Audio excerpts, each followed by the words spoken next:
Julien pensait que son plus grand défi serait d'obtenir son diplôme en France. Il ne savait pas qu'il devrait d'abord apprendre à survivre dans l'ombre, entre la faim et le chantage.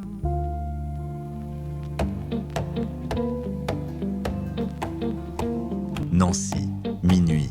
Le silence de l'université n'est rompu que par le ronronnement sourd des serveurs informatiques.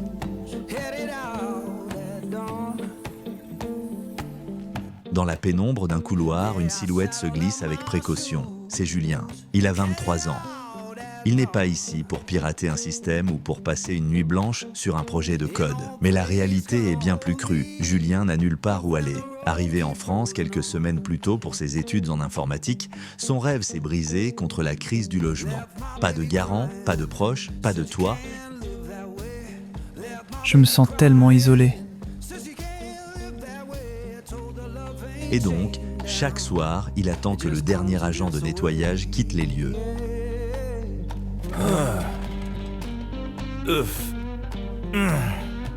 Et donc, il se faufile dans une salle de cours vide, pousse de table et installe son lit de fortune sur le sol glacial.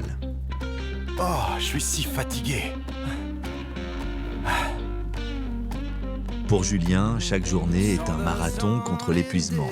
Il doit suivre les cours de programmation le jour. Encore un bug à corriger ce soir. Je suis épuisé, mais il faut que ça tourne. Mais son estomac crie famine et son job étudiant dans un restaurant ne commence que 2 heures après la fin des cours. Et donc, il passe son temps à calculer le prix de la moindre calorie, à tricher avec la faim en buvant de l'eau tiède au robinet. Son visage se creuse, ses yeux se cernent. Un soir, alors qu'il est assis par terre dans sa salle de classe clandestine, son téléphone vibre. Julien, mon fils, tu as encore maigri sur les photos. Tu manges bien là-bas ? Julien avale sa salive, la gorge nouée par la honte. Oui, maman. Ne t'inquiète pas. C'est juste la nourriture française, je m'habitue doucement. Soudain, son petit frère Pascal attrape le téléphone à l'autre bout du monde. Sa voix est pleine d'une innocence presque cruelle. Grand frère, j'ai vu les nouvelles chaussures à la mode pour l'école. Envoie-moi 50 € s'il te plaît, tout le monde les a ici. Julien baisse les yeux sur son application bancaire. Il lui reste à peine de quoi s'acheter du pain pour les 10 prochains jours. Mais il est le grand frère. Il est celui qui a réussi, celui qui est en France. Il ne peut pas détruire l'espoir de sa famille. Et donc, dans un élan de pur sacrifice, son doigt tremble au-dessus de l'écran. Il valide le virement, 50 € s'envolent. Son téléphone émet un léger bip pour confirmer la transaction. Mais dans le silence de mort de l'université, ce simple bip résonne comme une alarme. Des pas lourds retentissent dans le couloir. La porte de la salle de classe s'ouvre brusquement, baignant Julien dans la lumière crue du couloir. Une silhouette massive se tient là. C'est Serge, le gardien de nuit. Il est africain lui aussi. Mais dans son regard, il n'y a aucune fraternité. Il y a seulement le calcul d'un prédateur qui vient de trouver sa proie. Qu'est-ce que tu fais ici, Julien ? Un sourire en coin se dessine sur son visage. Alors comme ça, on dort ici en cachette ? Et on a 50 € à envoyer au pays pour des caprices ? Julien sent le sol se dérober sous lui.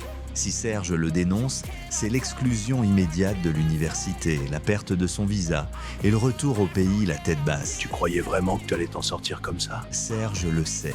Et donc le gardien pose ses conditions d'une voix basse et menaçante. C'est simple.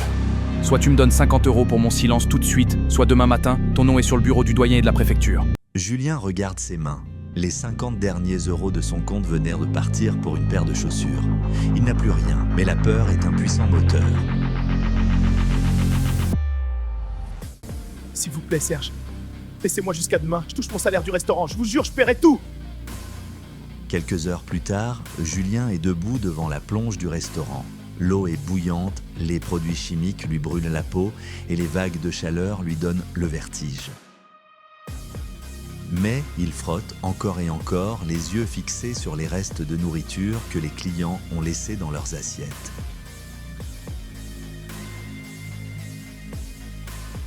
Son estomac se tord de douleur et donc, pour ne pas s'évanouir, il attend que le cuisinier tourne le dos pour glisser un morceau de pain abandonné dans sa bouche. Le prix de sa survie commence à coûter sa dignité. Le sacrifice d'un frère est parfois le poison d'un autre. Un toit, 4 murs et une porte qui ferme à clé. Pour la plupart, c'est un acquis. Pour Julien, c'est devenu une obsession vitale. L'argent réclamé par Serge a été versé. Julien a dû sacrifier sa nourriture pour acheter le silence du gardien.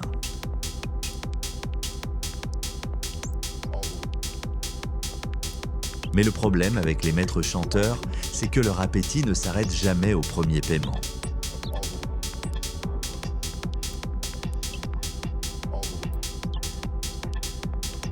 Et donc, chaque soir, Julien retourne à l'université avec la peur au ventre. Chaque ombre dans le couloir ressemble à la silhouette de Serge, le gardien rôde, devenant une présence toxique qui rappelle sans cesse à Julien qu'il n'est qu'un clandestin dans les murs de sa propre école. Julien enchaîne les nuits blanches et les journées de cours. Mais le manque de sommeil commence à altérer ses capacités. Nous allons aborder les fonctions et les paramètres. Les fonctions sont des blocs de code réutilisables qui prennent des paramètres en entrée. Par exemple, la fonction que vous voyez à l'écran prend une clé et un hash. En plein cours de développement web, ses yeux se ferment tout seuls. Sa tête lourde tombe en avant. Et donc, ses notes chutent. Les professeurs commencent à le regarder avec suspicion. Pour tenir le coup, il n'a plus les moyens de s'acheter du café. Et donc, il se remplit l'estomac avec l'eau des toilettes de la faculté, une bouteille en plastique transparente pour unique compagne. Ce soir-là, caché derrière un casier au fond d'une classe, Julien craque. Les larmes coulent en silence sur ses joues émaciées, rythmées par le bruit lointain des pas de Serge qui commence sa ronde.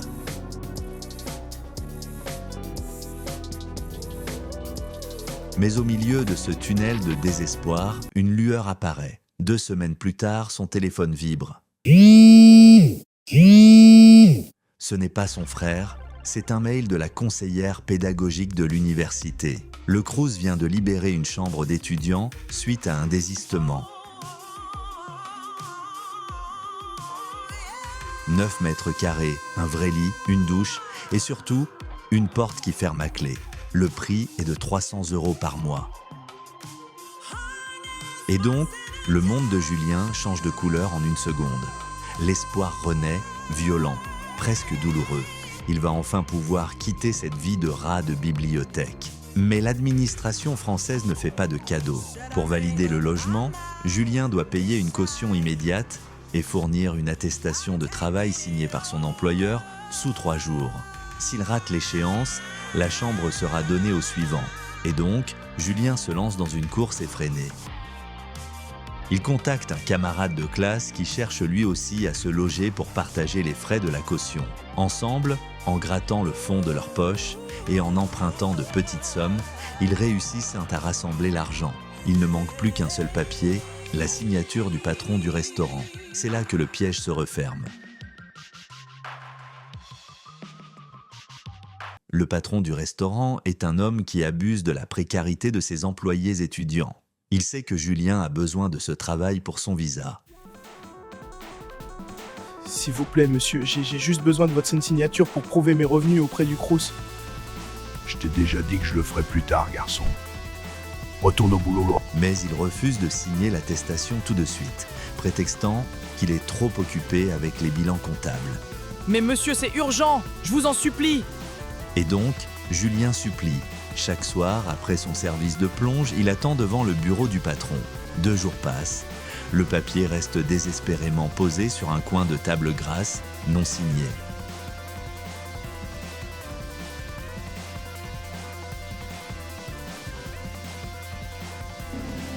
Patron, je suis vraiment désolé de vous redemander ça, mais j'ai vraiment besoin de votre signature aujourd'hui. Ah, tu me fatigues avec cette histoire. Je vous supplie, patron. Le 3e jour, Julien se met à genoux, presque littéralement, pour obtenir cette signature. Le patron finit par signer d'un geste agacé et lui jette le document au visage.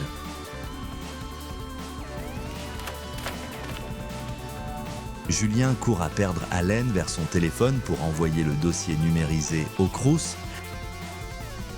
Mais lorsqu'il ouvre sa boîte mail, son cœur s'arrête net. Un message est tombé il y a 2 heures, le délai est dépassé. La chambre a été attribuée à un autre étudiant. Non, non, c'est pas vrai. J'ai perdu la chambre. Et donc, tout s'effondre. Les efforts, la caution rassemblée, les humiliations, tout cela n'a servi à rien. La réalité le rattrape avec une violence inouïe.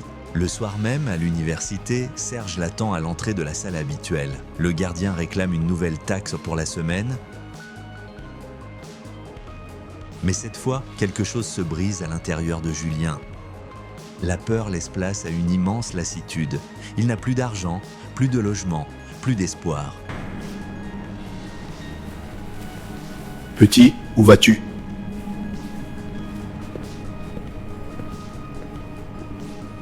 Et donc, sans dire un mot, il remet son sac à dos sur ses épaules. Il tourne le dos à Serge, tourne le dos à cette université qui devait être son salut. Il marche dans la nuit froide de Nancy, sous une pluie fine qui commence à cingler son visage.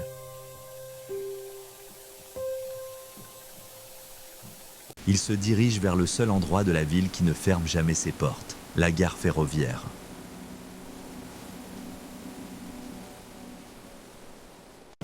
Le silence de la gare est moins effrayant que le bruit des pas de Serge.